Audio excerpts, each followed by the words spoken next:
Lovely.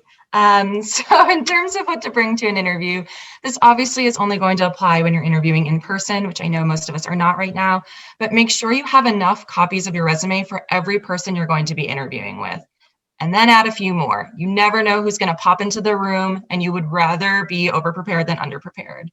Also, always bring a notebook or even a tablet to take notes on. I find that my Surface Pro is easier and a little bit more private than a notebook, but I always ask the interviewers if they're comfortable with me using that technology. And then, of course, depending on the type of role, you might want to bring a portfolio or some sort of materials with you. This one, when it comes to interview attire, is really so dramatically changed over the past year or so. It's kind of funny to talk about it. You know, with Zoom culture, when working from home, a lot of us have taken a much more casual approach to attire. But I would tell you during an interview, always make sure you look your best. I mean, no one's going to criticize you for looking great. They will remember, however, if you've taken too casual an approach to it. And again, it goes back to finding a little bit about the company culture, but always err on the side of, you know, looking your best and, you know, interviewing and dressing for the job you're looking to interview for. And now how to research a company. So this probably goes without saying, start with the company website, right?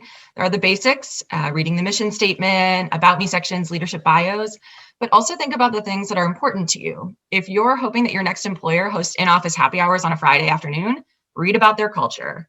Look at the images on their website. Is their staff made up primarily of white males, or do they champion diversity and inclusion efforts? What are they doing in terms of corporate social responsibility? Are they focused on sustainability? Again, think about the things which are most important to you and see what you can find out. I also recommend looking up a company's social media channels. It's a great way to learn about their current efforts and the things that they deem important, because the things that they're posting are most important to them. So check out Facebook, Instagram, Twitter feeds, LinkedIn profiles. This will also help later when you're asked about what interests you most about the company. It can help you craft a more personal answer than what other interviewees may be sharing. And lastly, of course, if you happen to know any current employees, talk to them, ask them for candid feedback. They will be able to tell you better than anybody else. Just to comment on that one, Lindsey, I think you made a lot of great points there. And I think that's something that goes often undervalued by the interviewee. There's so much information out there and available. Don't hesitate to prep, because I think the interviewers will genuinely appreciate someone who takes the time to learn not just about what the company does, but like you said, what they stand for and what they're all about. Right, exactly. So next we're going to talk about Zoom etiquette, or I should say video conference, because not everybody uses Zoom. We all know that technology mishaps happen, but being prepared can help curb that. So first thing I recommend is getting set up early. Even in my own job, before I'm leading any video conference, I always open up a separate new meeting to make sure my camera's on, I look okay, there's not something weird going on in my background, right? Like if I shifted my computer a little bit this way, you would see a pile of clothes on my couch. That's not helpful. So always look at what's going on before you actually join the interview. For the interview itself, be on time. If you were interviewing in person, I would absolutely say arrive early, but I get anxious when I get the email notification that someone's in my Zoom 5 minutes before it's supposed to start. So if you want to be early, I would say be 1 minute early. Anything else may be stressful. If you do have a lot going on in the background, I know not everybody has the luxury of controlling what that environment is going to look like.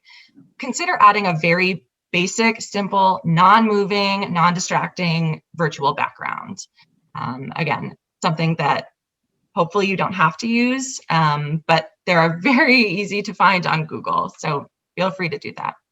And then as far as outside noise, do your best to mitigate that. If you have roommates or family members and you're able to take the interview in a private room, obviously you're going to want to do that. Oh, sorry, go ahead. No, I was going to comment on what you just said about that one. It's a great point. And again, I'm trying to make light of it and keep this light. But, you know, a lot of people have dogs. A lot of people have kids. Those are great. And when you're Zooming with someone, when you're working with someone, that's different. When you're interviewing with someone, it becomes a distraction, and you want that interviewer focused on you. You don't want the interview focused on those distractions. And the other thing I wanted to comment on too, Lindsey, made a great point. I'm a huge guy for starting things on time, but I'm also, you can be too early. If I see someone waiting, that's a little nerve-wracking. So a minute or so is perfectly appropriate. I do want to emphasize though, don't be late. That really sends a poor message to start with. And some of the obvious things we know about, but don't be late. especially when most of us are home all the time these days. Right. The excuses are fewer and in between. No doubt. So one additional tip that I have is to turn on speaker view as opposed to gallery view.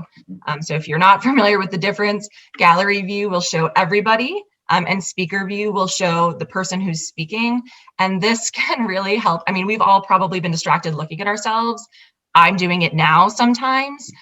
So when you turn on speaker view, this helps you really focus on the person that's talking to you, the question that you're being asked, and you don't have to worry about being distracted. The other thing this helps with is maintaining good posture and eye contact. If you're not looking at yourself, you're able to make eye contact with your interviewer. So be aware of that, and also be aware of involuntary behaviors that you may have, whether you use your hands a lot, you crack your knuckles, anything like that. Try to be cognizant of it and keep it to a minimum.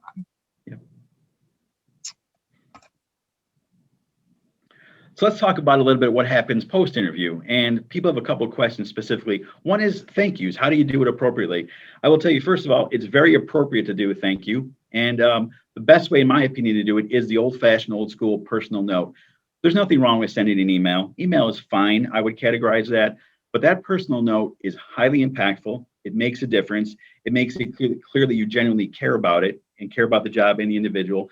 And when you do it, I think it's really important to try to include something from the conversation in your note. I mean, if you say something, what people want to avoid doing is saying, thank you for the interview, I really want the job. We know that, they know that. I think if you can bring something into the conversation that really struck a chord with you, it's impactful. Off the top of my head, I would say something like, I love the way that you outlined next 5-year vision for the organization. I would really love to be part of a team that's so collaborative and so team focused. Something like that, just a little bit different than your standard language, would be really great. I'd also tell you to avoid gimmicky things in notes. Every one of us wants to be remembered, of course, because you want to stand out from somebody else. But if you do something that's too gimmicky, they're not going to remember you. They may remember the gimmick that you did, and you don't want the gimmick. You want them to remember you because you're great and you deserve the opportunity for the job.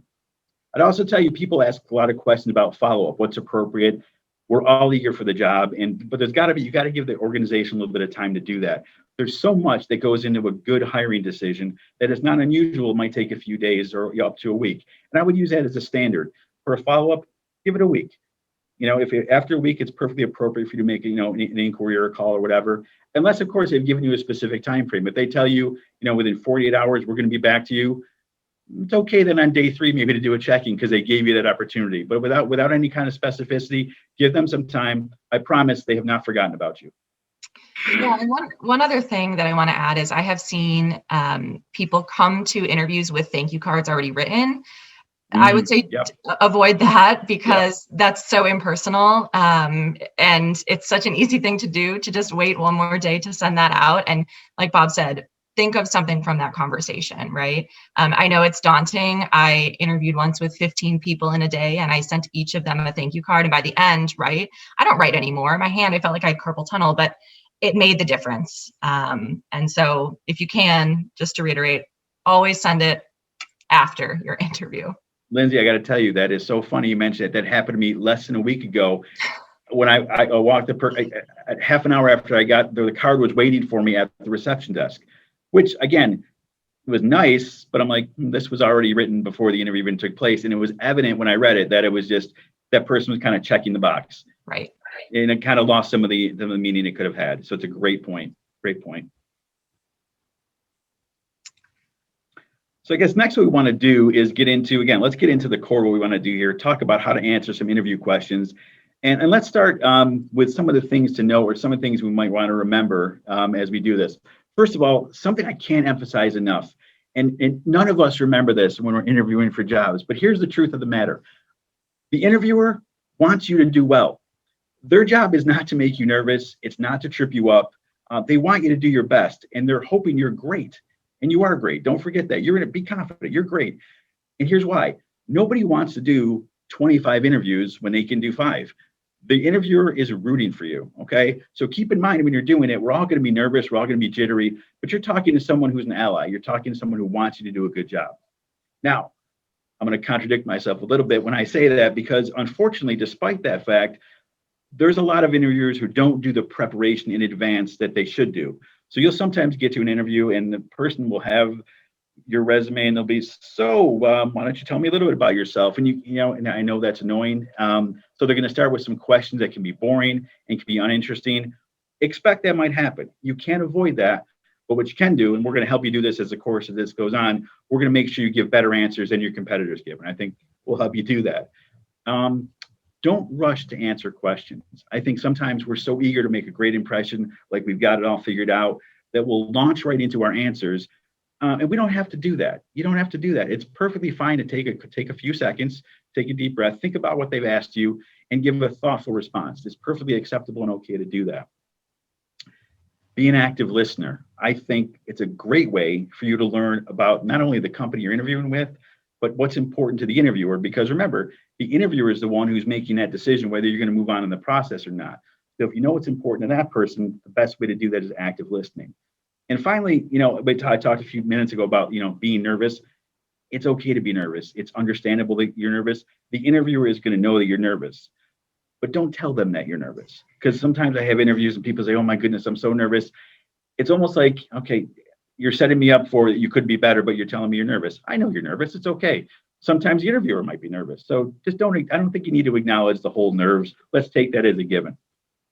Yeah, and the piece about not rushing to answer questions, I actually, when I was interviewing with St. Jude, I had already had 4 rounds of interviews with them, and that day was a half day of interviews with the entire team. And so by the very end, I was prepared, but I was exhausted. And one of the last questions I actually said, do you mind if I take a minute to think about that? Because my brain it was overloaded. And so my point in telling you that is, obviously we know now that I got the job. So that was not anything against me to ask for a moment. So that's a really good point. Yep. And so now we're going to talk about some questions, starting with some basic questions. These are things that you are inevitably going to be answered, despite how much Bob and I may dislike these questions. So bear with us, right? So the first one, tell me about yourself. I don't know anybody who likes this question, but you, again, are undoubtedly going to be asked. So my advice is to think about this question the same way you would expect the employer to talk about their company culture, not the nitty-gritty job details, not the company mission, but the culture. So what is your personal culture? Don't restate the things on your resume. The interviewer has already seen that. Talk about who you are as a person. So I'll give an example of how I would answer this question. So I might say, well, I moved around a lot growing up, 13 times by the age of 12, actually. So that forced me to be an independent extrovert very early on. In fact, one of my childhood friends loves to remind me of our first day in 8th grade, where I literally stuck my hand out and said, hi, I'm Lindsey. I'm new here. Do you want to be friends? At 12 years old. So apparently I have always been an outgoing person who can strike up a conversation with just about anyone. In my free time, if you can picture one of those 1990s nutritional pyramids, the top would include things like reading fiction and writing poetry, as much as I wish that was one of the larger pieces.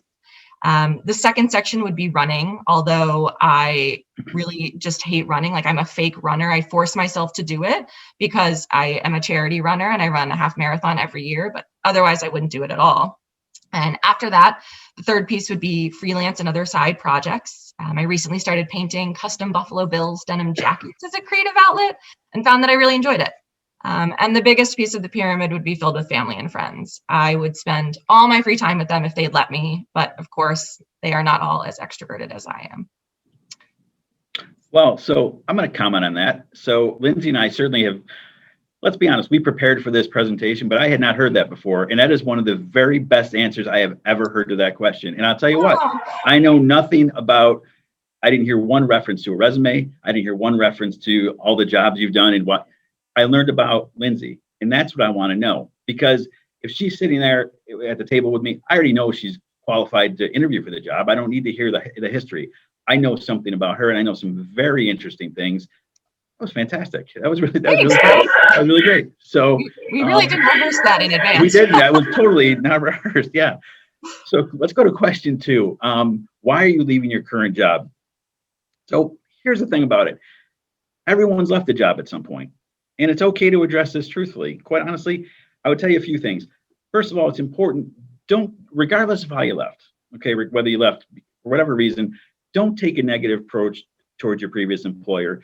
Don't look to be vindictive. Don't look to blame them. it's going to come off as negative or bitter. I would tell you, take the high road. That's really important because an employer wants to know how you feel about the company. And that's going to be a really important way to answer that question. Things you can discuss, you can certainly discuss the previous organization's culture. You can talk about your need to take the next step in your career, your desire to learn. I would tell you, focus more on why you're interested in the job you're interviewing for right then. And like I said, everyone leaves jobs. It's not a bad thing unless you turn it into a bad thing. Yeah. So again, one of my least favorite questions, what are your strengths and weaknesses, right? And this is my least favorite question because everyone gives ubiquitous answers, right? So for strengths, don't list things like hard worker and detail oriented. Nobody's going to claim that they're not those two things, right? Instead, be intentional. Think about the qualities that lend themselves to the individual role. As far as weaknesses go, a lot of people, right, think that you're going to name weaknesses that are also strengths. If you've seen The Office, you probably remember the episode where Michael Scott says his weaknesses are that he works too hard, he cares too much, and he sometimes can be too invested in his job. But I beg of you, do not fall into this trap. When someone asks about your weaknesses, they're really testing your humility, your self-awareness, and if you're capable of improvement. So usually for me, when I'm talking about my weaknesses, I'm honest. I'm brutally honest. My biggest weakness is, and maybe this does sound like a strength, it really isn't, but my biggest weakness is that I have a hard time saying no. And when I care about a mission, I can make work my whole life. And when I worked for St. Jude, there were weeks that I worked 80 hours, and it was literally detrimental to my health and well-being. And so now in my current role, I'm forthcoming to my boss when I need a break. I ask for help and I delegate responsibilities where I can. And I also literally block off time on my work calendar for small things, whether it's a run in the middle of the day, drinks with friends after work. That way I'm not forced to be available 24/7. So for me, that is how I would approach being honest about my weakness while also sharing things that I've done to mitigate that. I would tell you that whole being honest about your weakness is critical.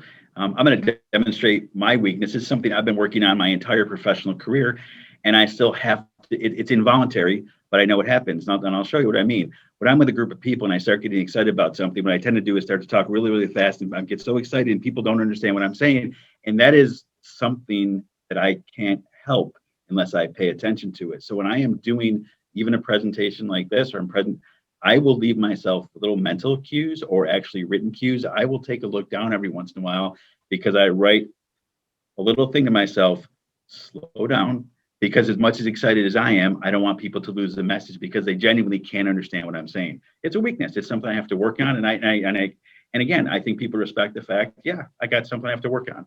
So next question, why should we hire you? You know what the company is, you know what the job is, you know why you applied, and you know why you believe you could do it. So tell them. This is sometimes the question, people get too modest about this question. This is a real opportunity to shine. It's an opportunity to really, it's a showcase question, I call it. It's one of the few times you don't have to give an answer. You can just go with this one and make it unique to yourself. Avoid the cliches, as I always say. And again, also try to, as part of being an active listener, or as part of it, done really good research, kind of tie your answer in to what that company is all about. Lindsey talked earlier about knowing about the mission, the culture, what they believe in. Hopefully when you did your research, if you're at a place that really isn't a match for those things with you, you may want to even think about why you want to be part of that team in the first place. Hopefully you're at a place that you have a real, that your values and your beliefs mesh with theirs. And if so, take advantage of that and talk personally about what really why they can invest in you and why they should. And so what are your salary expectations? Perhaps the trickiest question to answer, one that people I find struggle with the most. And this is hard because you don't want to take yourself out of the running, right, by providing a number that's too high. But at the same time, it's really important to know what your minimum requirements are. Because if you know that you need to make $75,000 a year to make ends meet, it is a waste of everybody's time for you to say that you would be okay with $60,000. So do your market research. Look at comparable jobs on LinkedIn and Glassdoor to find out what similar roles might be paying. And then for me, I like to figure out, once I know what the market is, and when I know what my minimum is, I add a chunk on top because I don't know. I just feel like if a certain someone can be unqualified for presidency and still be elected, I can certainly ask for an extra $10,000, right? So the way that I answer this question, I would say something like, I realize the market is competitive, but in order to make my own ends meet, I need to be somewhere in the $90,000 range. Depending on benefits, this could absolutely be negotiable. So if that's not within your range, I would certainly be open to discussing it further, but that's where I'm at right now. That's what I would say. Yeah. Don't undersell yourself. I joined St. Anne's in 1999. It was June of 1999. And I remember I was asked that question and I was eager to get the job. I undersold myself and they gave me exactly what I asked for. And in hindsight, I'm like, bad move. Always be honest with yourself, give yourself some ability to negotiate. And again, don't undersell yourself, because if you give them a number, they're going to react to your number. And it's really hard to back off from that. So be honest with your salary expectations and balancing that with obviously being realistic. Right, exactly. And as anyone who's worked in fundraising knows, kind of like Bob said, you can start high, you can always come down. But once you present someone with that bottom number, they're not going to give you more money. So things to keep in mind. Definitely. Certainly we can roll right into the next set of questions, but does anyone have questions right now on any of the basic ones? All right. Well, I don't see any in the chat box, so I would assume no. Thanks, Chris. Then now we'll talk about behavioral questions. So you may not know what behavioral questions are. These are becoming more and more popular to ask because they require candidates to share specific examples of how they've responded to different work scenarios. So you're going to learn a lot more about a candidate when you ask these questions than some of the basic questions. They test things like humility, teamwork, adaptability, time management, how you operate under pressure, etc. It's really important to be prepared for these questions because their answers are harder to come up with on your feet. So let's dive into just a few of them. Yeah, Lindsey and we tried to pick out a few questions that you're most likely to get in this category. And the first one is a very popular one. Tell me about a time you had to deal with a difficult situation. So a few things to consider when you're thinking about this question. First of all, again, avoid blaming others. I don't think you want to take that approach to it. So don't talk about the negative coworker who you had to correct or you had to fix that person's problem. What you want to do is kind of highlight your problem-solving skills, your analytical skills, maybe your diplomacy talents, and always use an example where there was an outcome. So if you answer the question, well, the situation was this. Okay, so what was the outcome? Now, sometimes, and I find people hesitate to do this, it's okay to give an outcome that might have been a failure or may not have turned out like you wanted it to. Sometimes that difficult situation that you dealt with didn't turn out like you wanted it to, but it had a really profound impact on your personal or professional life to help you grow as a professional, and it's perfectly okay to say that. I'm going to share with you when I am asked this question, I go to a very specific situation. 4 years ago, I made a really poor choice in a hiring decision I had to make. We were interviewing for a position. There was an internal and there was an external candidate. I wanted to do everything I could to promote the internal person. I did not do a good enough job taking into account the fact that this person was not ready skill-wise. They hadn't had the experience. I just thought it was best to do that. And I will tell you, that was a bad decision for the company. It was a bad decision for the individual. I put her in a really bad place. And I would tell you, also put the company behind the position that was for. It really impacted the company in a negative way we had to dig out of. And I'll never forget sitting down with that person the day I had to terminate that person. Again, it's a sad situation. It's unfortunate, but I will tell you, I learned from it and I will never make some of the same mistakes I did in that situation again. So again, that's a little heavy. You don't have to go that deep with it, but that's the one. For me, that is the one I learned so much from that. So again, don't hesitate to talk about something that you learned and built on because you might have done something that you didn't want to do. Yeah. So the next question is one that I was asked during my interview with St. Jude, and it's one that I have asked every single candidate I've ever interviewed since. And that is, tell me about a time where you didn't get credit for something that you felt you should have. And this question specifically is designed to test your humility, right? Because chances are this has happened to all of us. And it's not about why it happens. It's about how you deal with that and what your attitude is like when this happens to you. And so for me, it was actually very easy to answer this question because when you work in the nonprofit industry, chances are if you've ever been kind of the new person, this has happened to you. You've had an idea, even not nonprofit, right? A lot of us have had ideas that someone else has taken and run with that we don't get credit for. And for me, particularly because my examples are in the nonprofit industry, it didn't matter, because at the end of the day, what matters in the nonprofit industry is furthering the mission. And even if you don't get credit for an amazing event, as long as you raise the money and that goes to helping whatever that mission is, that's what matters. And that is truly what I believe. That's not an elevator pitch on my humility. That's actually how I feel. And so that's how I answer that question. But it's important to know, what the question is getting at, because if you can't tell that this is a humility question, you might not answer it in a way that paints you in the light you want to be painted in, right? So those are my thoughts on that question.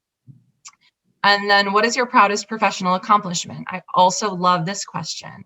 It gives the interviewer a chance to learn what you value most and what motivates you. So this is going to look different for every single person you ask, right? For me, my proudest professional accomplishment is a St. Jude walk run that I led in 2018. It had historically only performed at about $175,000. Our goal was 200. I had to build a committee from scratch. And we ended up going into our event already exceeding our goal, which if anyone works in nonprofit events, you know that you almost never hit that number before the event happens because so much comes in day of. And so for me, right, if I give that answer, that tells someone that I'm probably motivated by numbers, but that also I work really hard and I value the people that I am working with in a volunteer capacity, because that is my proudest professional accomplishment, right? So that's that question. Yeah. The last question, and this is one of the favorite questions for me to ask when I'm interviewing people, is what did I not ask you that you were hoping I did?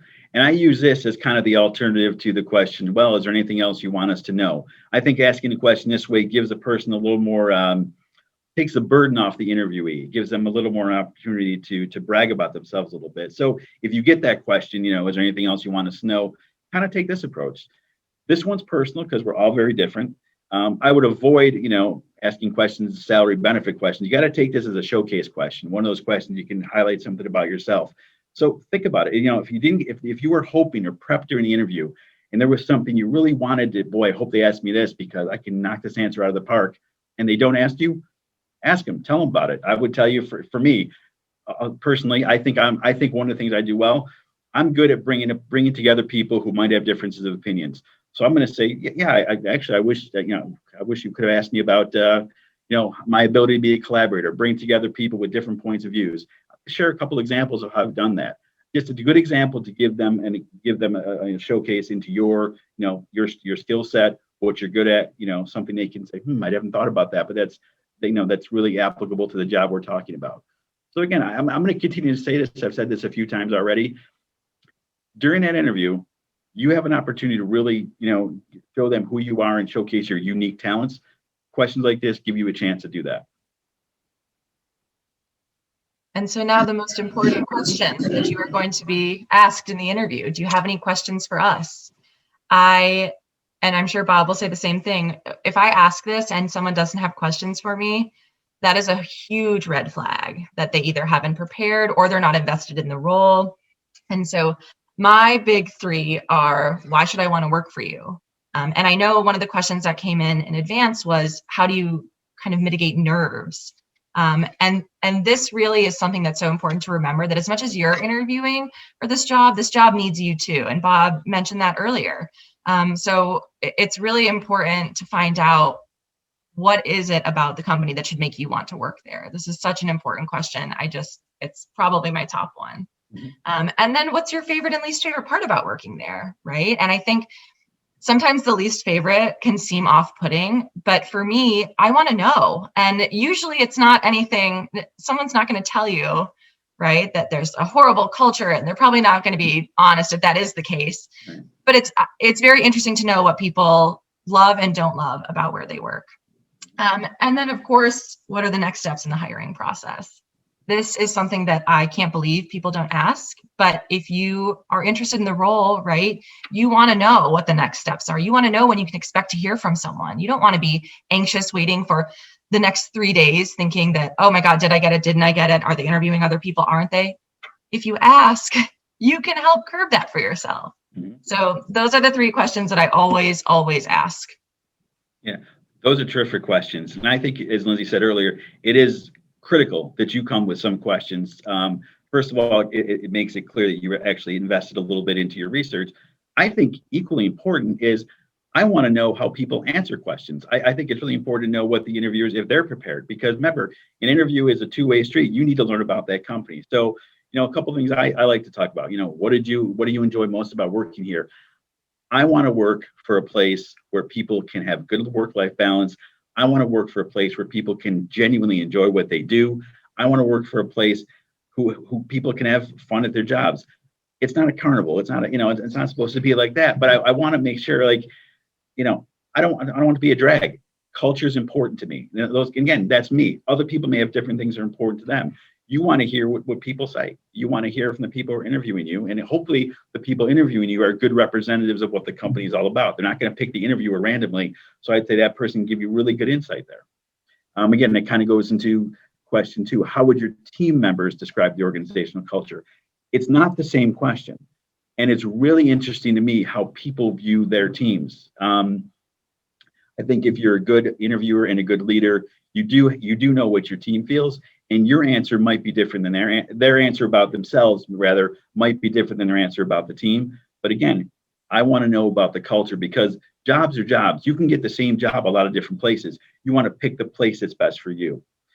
And finally, the question I ask, do you believe the organization is well positioned for the future? First of all, I think it's kind of an impressive sounding question. It's like it gets your attention that you care about maybe a long-term future with a company.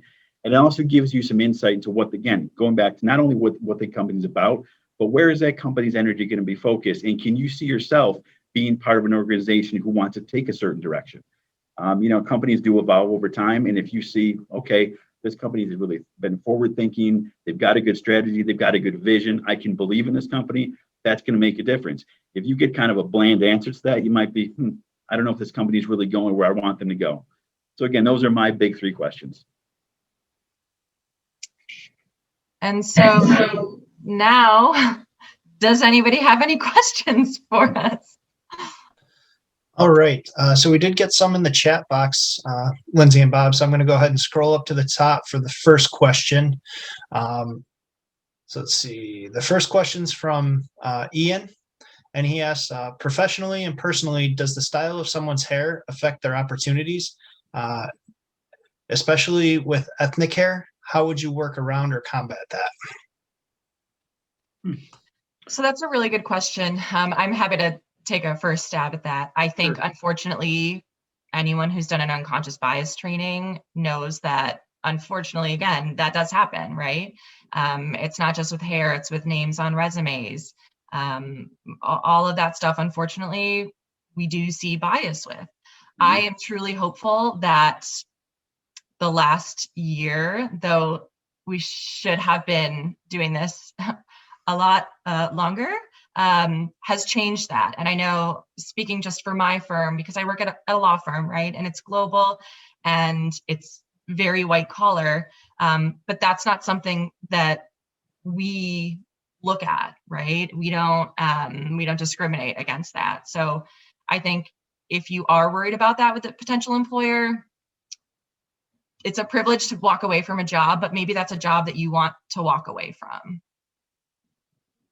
Bob, do you have any other thoughts? No, I think that's a really great answer. I would tell you, again, the ideal answer is it shouldn't, but the reality is it might. But I would tell you, I'm part of an organization that's evolved. We've been around 150 years, and we were started by the Sisters of St. Joseph, Catholic organization, very conservative organization, but we have, in a good way, evolved to a point where, we're embracing diversity, we're embracing inclusion, we're embracing things like that. And I think we've moved past it. I think we're looking at the individual as opposed to the appearance. Now, again, there's some companies. Let's be honest. I'll give you an example. If you are an organization who is ours, who works with a lot of seniors, people who are older, they may react very differently to the style of someone's hair or someone's appearance. It doesn't diminish their ability to be a caregiver, but it might have in the eye of the senior, it might be something that they consider. So we have to, keep that in mind as we're doing it, as we're looking at it, but it shouldn't, and it doesn't. And I think it's much less important now. We're really about the quality of the individual and the person, as opposed to things like appearance. That's a great question. Thank you for asking that. It's a great question. It's a hard question to answer because, again, I think, Lindsey, when you mentioned unconscious bias, I think that's something that exists and we have to acknowledge it, but we continue to work on it.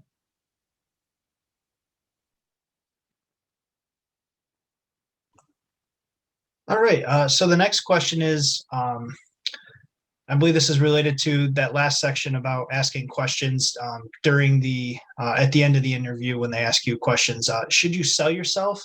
Should you highlight why they need you? I mean, that's what an interview is, right?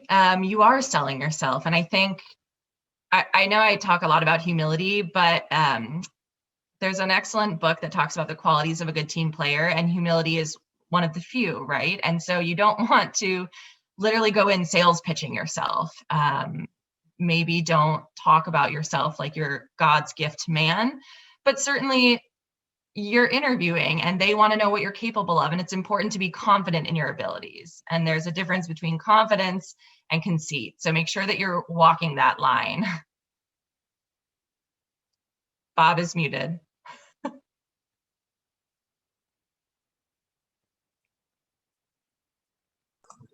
There we go. Maybe my previous answer wasn't good or something. Yeah, I would tell you that there's a fine line between confident and arrogant. And you do have to sell yourself because that's your opportunity. There's a quiet confidence that's something I really respect, and I don't want someone to be hesitant, because I will tell you I'd rather have someone be confident than to be hesitant, because I need, if we're bringing someone on our team, I need to know that someone I can count on to do that job. And if I see that there's a hesitancy or not confident, I'm like, well, maybe this person's not quite ready for this opportunity.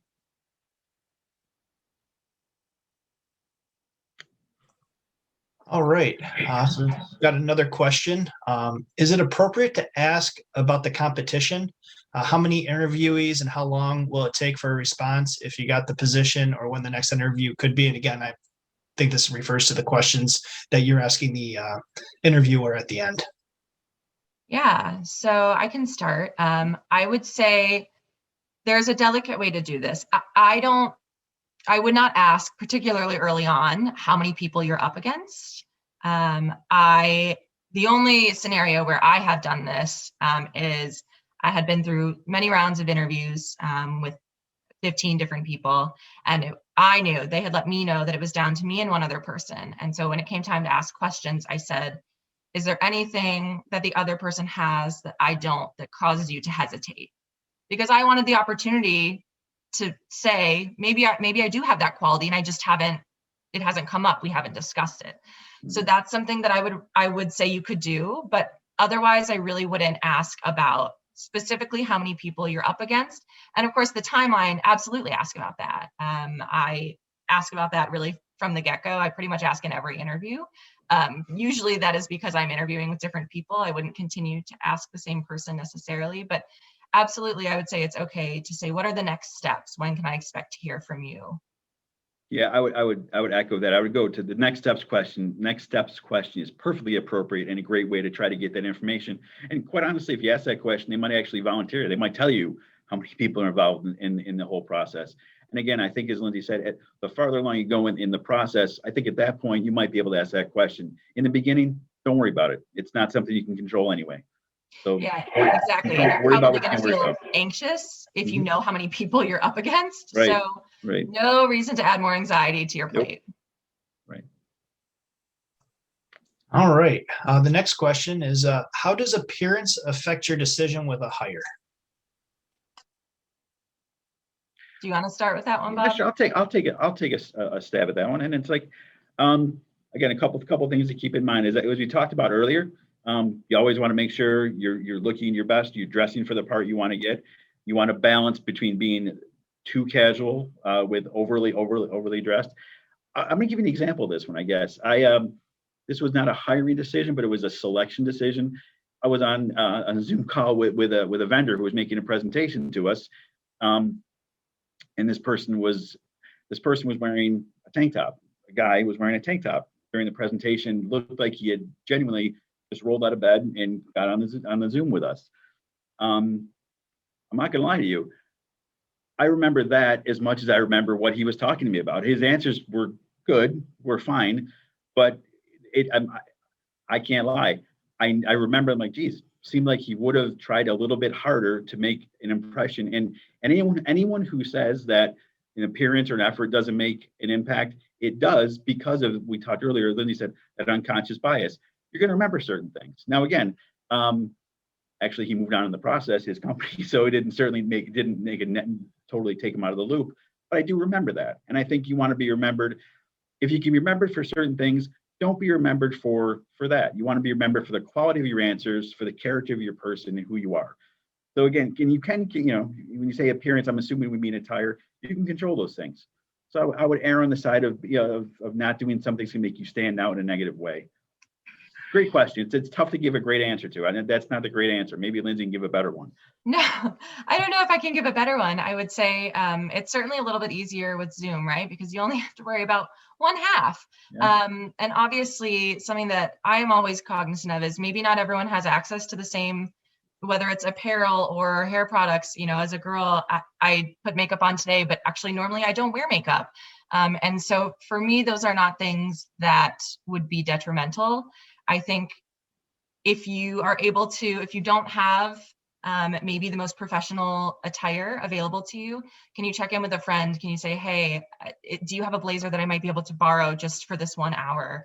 And, to Bob's point about the tank top, can you swap it for a t-shirt? It doesn't have to be anything super fancy necessarily, but certainly if you can, one of my favorite quotes is, you can never be overdressed or overeducated.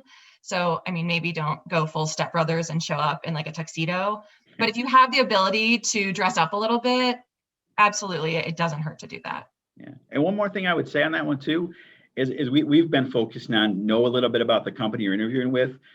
There might be some places who have a super casual dress policy. And if you know that about them, perfectly appropriate. I'm coming from a perspective of working in healthcare for 27 years or so, and working for organizations where, there's a certain expectation of how we appear, because again, given the people that we serve, there's an expectation of people that we serve, that we have a bit of a professional appearance to us. So someone who doesn't dress in a professional manner, that would certainly be a little more impactful, whereas other places can be super casual and that's how they roll. So the more you know, again, it goes back to the more you know about the place, the better decision you can make about your appearance or attire. All right. Looks like we've got about 3 questions left, and we are at the 6:18. Are both of you okay continuing on with the questions? I don't want to. Oh, I'm going to unmute Dr. Watt here. It looks like she has a. There you go. Alternatively, we could send them the questions and have people, and then email them to people. I want to be respectful of everyone's time. Speaking for myself, I'm good. I'll go as long as you guys want to go. Yeah, it's absolutely pouring in New York City, so I've got nowhere to be. I'm happy to stay on and answer some questions. Sure. Right. Dr. Watt, are you okay with us continuing? Please do. Okay, sounds good. All right, so the next question is, what do you think about the question? And again, this is related to the interviewee asking the interviewer question. Now, what do you think about the question? What about my qualifications would make you hesitant to hire me? Some say it shows that you can take criticism. Others say it makes the interviewer think of your weaknesses if they weren't already, or show doubt in yourself. I think it's a great question. I think, kind of as I had said earlier about when I asked what made someone hesitant with me compared to the other candidate, I think it gives them an opportunity to be honest, because there probably is something, right? No one is a perfect interviewer. You can prepare until you're blue in the face, and something is probably still not going to go exactly as you thought. And so as long as you are calm under pressure, for when they respond honestly, it's a great opportunity to address that and show them that that isn't something they need to worry about, in my mind.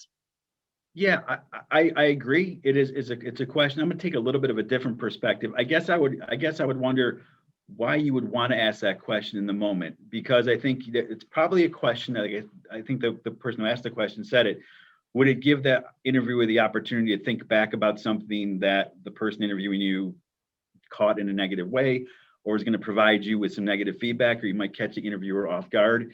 It certainly is a thought-provoking question, and the way the interviewer would respond to that question would certainly tell you a lot. It'd be actually kind of, I've never been asked that question. That's why I'm like, that's a fascinating question. I think, in my opinion, it's a great question, but you might want to err on the side of, I don't know if you want to ask that question during the first interview, being totally honest. Yeah, maybe not the first interview, but if you've had a few rounds with similar people, maybe that would be something you would consider asking. Possibly, sure. If you really want to know the answer too. I mean, right. you got to be you got to pretty strong, and good for you if you want to know the answer. Seriously. All right. The next one's, let's see. How important are LinkedIn photos and Facebook profile pictures, as well as what you put in your career history, to recruiters and hiring managers? Are there other social media sites that are out there that recruiters are looking at for summary of your career for recruitment?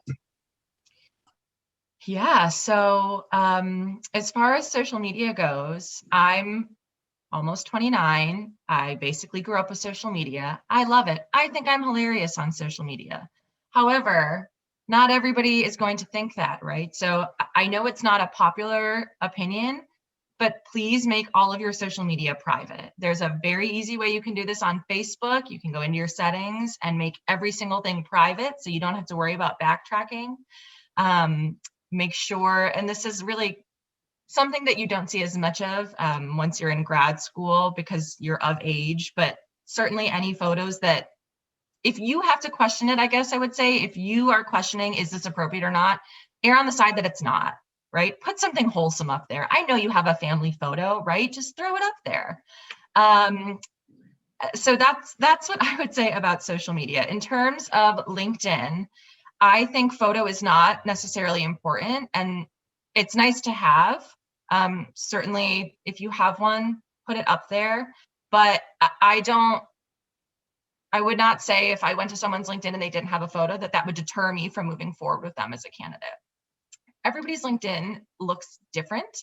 Like I don't have a summary on mine. I actually don't even have like bullet points for my job titles. I just have the titles and company, because to me, they're looking at my resume. They probably don't also need to see it on LinkedIn, but it's a very personal opinion, honestly.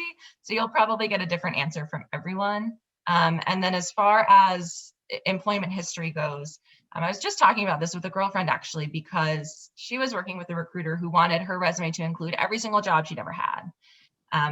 I freelance and I look at a lot of resumes, and in my job now, I literally edit lawyers' resumes. That's my job. And anything that's not relevant to the job opportunity, if it's really old, like high school jobs, college jobs, I remove all of them.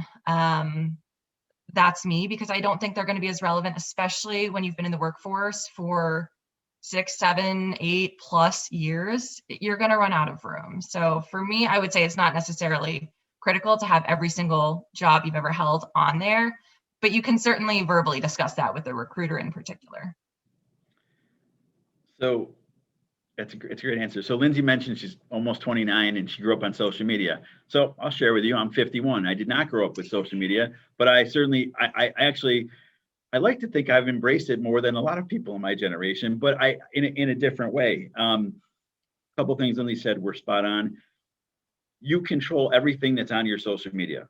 So anything you put out there, why would you put yourself in a position where you're gonna hurt yourself? And remember this: whether you like it or not, it's out there. If it's not private, there's a really good chance an employer is going to check it out. So if you know that, really kind of take a look at what you're doing and really kind of give it a second thought. Is this really going to be helpful? I will share with you, I have 2 sons. One is in law school, one is graduating from undergrad. And we've had some real conversations over the years, like, really? That's a good idea. Like I almost said to myself, what are you trying to accomplish here? Like, I know a lot of people get very bold and very, they love social media. They really want to be who they are. I will tell you, you have every right to do that. Lindsey made a real good point. keep it private if you really want to do that, and just don't put yourself in a position where you're going to have to explain something. You're going to have a great interview, everything's going great, and someone sees something and it's like, well, what's this all about? Don't put questions in people's heads when you don't need to. And again, that's just the reality. It just, I know people say, well, I have the right to put everything else that I want to. You certainly do. And an employer has the right to check things out, and they're going to. And again, Lindsey and I are very reasonable people. There's other people who may not be as reasonable or as we are. So you never know what an employer is going to be looking for or looking at. Yeah, I was going to add too, I actually don't look at people's social media because I don't like to go into something with preconceived notions. I treat interviews the same way I treat dating. I don't want to come in with an idea already in my head, because chances are what you see in person is going to probably be different from what's online. Yeah. However, I would not say most people do that. So always err on the side that they're going to look at your social media. And unless you're a famous influencer, which probably if you're interviewing for a job, you're not, there's no reason you can't be private, if only for a few weeks while you're in the interview stage. So yeah. That would be my 2 cents. Yeah. And again, as Lindsey and I are people of very high integrity, we don't do those things. I will share with you something else that's really interesting. And I've noticed this more recently than previously. A lot of people on their resume will include some of their, so like their LinkedIn, not only their LinkedIn, but people I've seen recently. And so, like, if you're going to put something out there on a resume, the people are probably going to check it out. So I would advise you to really avoid doing that. LinkedIn is one thing, but other social media, I would kind of hesitate. There's no need to broadcast that. Yeah. There's my 51-year-old perspective on that one, I suppose, but being honest. All right. So I think we've gotten through all the questions. I'm going to go ahead and unmute Dr. Watt. I can stop the share as well since we're no longer presenting. All right. Well, I guess I just want to say that you guys need to take this show on the road. I can't believe that this is not something you do professionally as a team. You guys work so well off of each other. I felt like I'm like, wow, you know, we got the people who do this for a living, the presentation of this. So thank you for an absolutely fabulous presentation. Also, thank you to our GAs and Stephen for organizing this event, to the students and faculty for attending, but mostly Bob and Lindsey for your thoughtful and thorough talk with us tonight, and to sharing your experiences and being candid and genuine. I actually feel like I'm ready to go for an interview, but for now, I will not. Me too. I'm like ready to go now. I got my blazer on. I got my answers prepared and written down. Send out my resume tonight. I just want to say thanks to everyone who attended. It was really a pleasure being here and speaking to you all. And our contact information is hyperlinked in the presentation. Please feel free to reach out to at least myself, and I'm sure Bob will say the same thing, but happy to connect on LinkedIn, happy to talk anytime if you need help with anything as it relates to interviews or just kind of navigating life after the MPA program. Absolutely would be happy to continue the conversation. I agree 100%. I'm going to go back to what I said at the very beginning. This program, almost 30 years ago when I decided to do it, was one of the best decisions I have ever made. I've worked for 3 organizations in Rochester since I joined the program. In each of those organizations, quite honestly, I was able to get the opportunity. I was really assisted by fellow MPA grad. The networking we have and the ability the group has to help each other, do not underemphasize that and take advantage of it in a good way. You can call, email, text me anytime you want. I'm more than happy to help anyone in this program in any way that I can, whether it's a simple thing, if you want anything I can do. And again, I speak for Lindsey here. I'm sure we both feel the same way. So, yeah, and I've enjoyed it. And Lindsey, you were fantastic tonight, by the way. This is the first time we've ever worked together, and this was a lot of fun. This was really a lot of fun. Yeah, maybe we should take this on the road and do a little, I don't know. I'm all about it. Little seminar. All about it.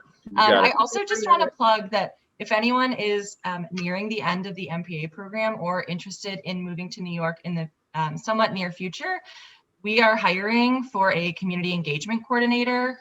So I sent it to Dr. Wright, who was kind of my mentor in the MPA program. But if anyone is interested in reading about that opportunity, it would be great to have another MPA, potentially Rochesterian up in the city. So let me know and I can certainly share that description. Thank you so much. All right, you guys, thank you so much. I hope everyone has a great rest of your semester, and everybody else who's not still in school has a great rest of your evening. Thanks again. Thanks, guys. Thanks, everybody.